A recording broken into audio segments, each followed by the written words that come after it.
And it must have gone off the Railhawks as they gave the throw to the Hammerheads. They did give it back to Wilmington as Gilkerson will try to win it back.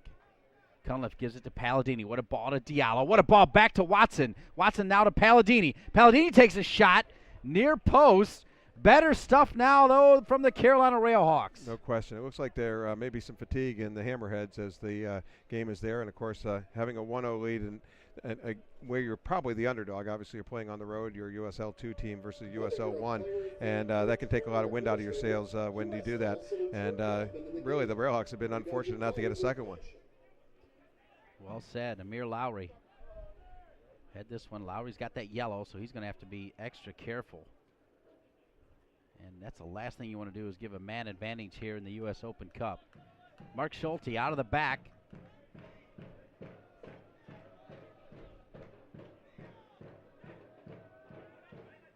Seeing a lot more spring in the steps of the Railhawks. They're running off the ball, trying to get into open positions. You've seen a lot more of that than you did early in the game. 39th minute. Right now it's 1-1. We are shielded from the scoreboard, so we'll try to give you the time as often as we can remember. Franks looking for options, gives it to Solly, marked by McKinney. And this one, well done by Solly to earn a corner kick. Yeah, that's a lot of people would say, why did he take that? Well, he was actually trying to get a corner kick on that as he passed the ball in, and if it got by the defender, then it would have been in the box. But he'll take a corner kick every time there because he wasn't in good position to do much else. He's Charlie Slago. I'm Dean Linke. Thanks for being with us here on USLLive.com. Corner kick for Franks and the Wilmington Hammerheads. This one driven low again. That's the second time they've done that, and it'll go off of Watson, and they'll just do it again. It looks like you're seeing Bagley go to the near post again. He's lined up there right now, and Franks will attempt to maybe hit him or use him as a decoy and go above him. This one, far side, still loose, in trouble for the Railhawks. They need to get it out of there, and they finally do as McKinney sends it over Martin Rennie's way. Halfway across the other field. So I'll tell you, balls are dropping a lot more on restarts in front of the Railhawks goal than we're normally used to seeing. Yeah, that's true. They're getting there, and the Hammerheads have done a great job with of the services, except for that very first corner kick that ended up going into the side netting on the outside of the side netting by Franks. Remnants of the depot smoke bomb lingering through here at Wakeman Soccer Park. Get a little woozy. Here's Kremmelmeyer. He's knocked off the ball, and referee says play on as Zeke Dombrowski keeps it alive. One right back, though, by Amir Lowry, sacrificing that barrel chest. Now here comes Diallo in tight spaces. Diallo wanted that foul on Palladini, and referee says play on. Got some open soccer right here. Briggs in combination with Franks to Bagley. Good ball back to Solly. Solly switches right side to Watson. Good stuff from Wilmington. Here comes the squared across. Can Tollison keep it alive? He can. It'll be another corner kick right back to Wilmington. The Railhawks were leaving their leading scorer, Watson, over there open, and was very dangerous. We have Franks going there. We'll have Bagley going to the front post. See if we try to get to the front post. Railhawks do have Watson, 10 yards from the ball, trying to keep that ball from going low and hard to the near post. And they're asking, Caleb Patterson-Sue asking somebody to keep an eye on the little Watson, Jamie Watson. This one's still loose and kept alive. A little bit of miscommunication there. Schulte wasn't sure if Lowry was going to take it, and they finally knock it out of bounds. That's another one that, just like in the goal, that corner kick, it skimmed off the defender that was about 10 yards from the ball. Solly did a good job to keep it alive over Luke Kremmelmeyer. Now McKinney with a shove, and they'll give the goal kick. He used a little bit of his arms, and I think he used a lot of his arms, actually, on that one. You're thinking it's shielding, but he looked like he got a pretty good forearm shiver in there. That's what I meant to say, but couldn't quite say it the way you did, Charlie. Thank you. Here goes Cunliffe. Well, you see these guys more often than I do. I thought I saw him use a lot, but I didn't know if I could say it. I'm glad you pointed it out. He's lucky he didn't get called for foul there, right? Yeah, so very lucky, and that's a dangerous situation. especially for a ball that probably is going to go out of bounds if you just use normal shielding tactics. All right, Cunliffe now. Looks like he'll also get a yellow, and he needs to be careful. He got a red card, if you remember, in the last game against Richmond, or rather Portland. He got a red card, so. That was early in the second half, and we'll see what happened here.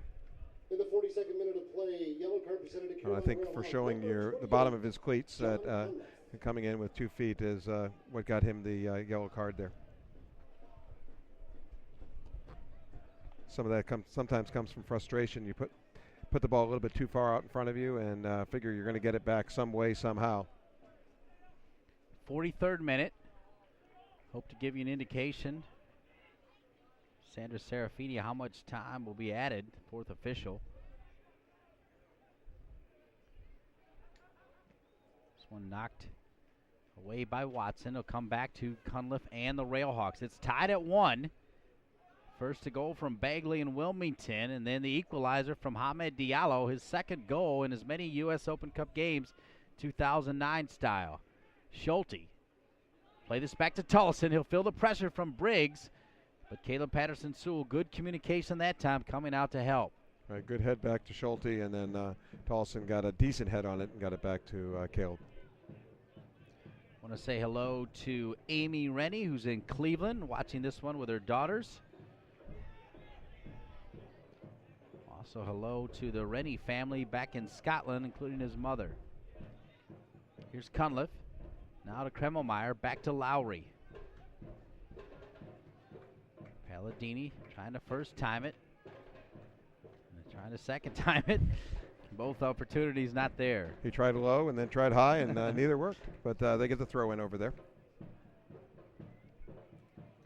Kremmelmeyer's coming all the way over, and that's about the third time he's been knocked off the ball, and he did not like the no whistle there. Fans at halftime, don't forget to grab your Chick-fil-A sandwich at the concession stand in the main concourse. The referee's trying to get some things under control out there, Charlie Slago. I think so, but let a couple calls go that were not necessarily questionable, just a little bit more physical than a lot of people would like, and therefore it's tough to get that control back after you've allowed a little bit of hitting, because you say, well, you didn't call it the last time, and it's no fun being a referee. Solly to Briggs. Runs into Schulte. Schulte got stepped on. Now McKinney. Looking for Diallo. Diallo in a foot race over there with Thayer. Thayer will win this one. Boots it long. Looking for Watson. Watson was offside. Notice how they now have moved Watson up to the front runner position and moved Bagley over to the left midfield. 2 minutes of stoppage time, as Mark Calloway, the PA announcer, you probably heard. Cunliffe, left side, been making that run several times. This one crossed in. Kremmelmeyer can't get to it, as Franks will knock it out of bounds. 2 minutes of extra time here. We're tied at 1.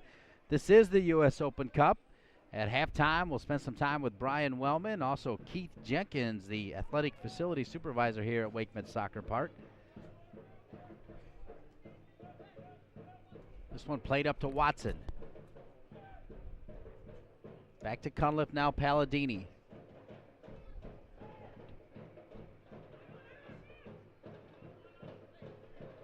Here's McKinney to Kremmelmeyer.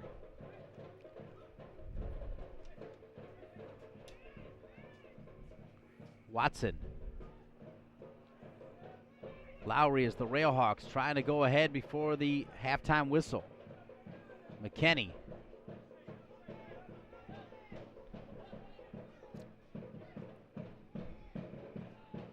Here's Lowry. Now Palladini. Palladini still on. He'll shoot it. And this one will climb the ladder and go out of bounds. Good move by Palladini there. He's had a lot of good moves. Great touches of the ball. Fans, be sure to visit the concession stands and vendors in the halftime break for your in the concourse to get your favorite foods and treats during tonight's game. Cold beverages, wraps, and Chick-fil-A sandwiches. Here's Palladini, fakes it. Available now. Goes by, takes a shot. Good move to beat the man, and then got a little bit under the ball and went over the top. And that is the whistle. So after a scare from the Wilmington Hammerheads, Ahmed Diallo able to get the assist.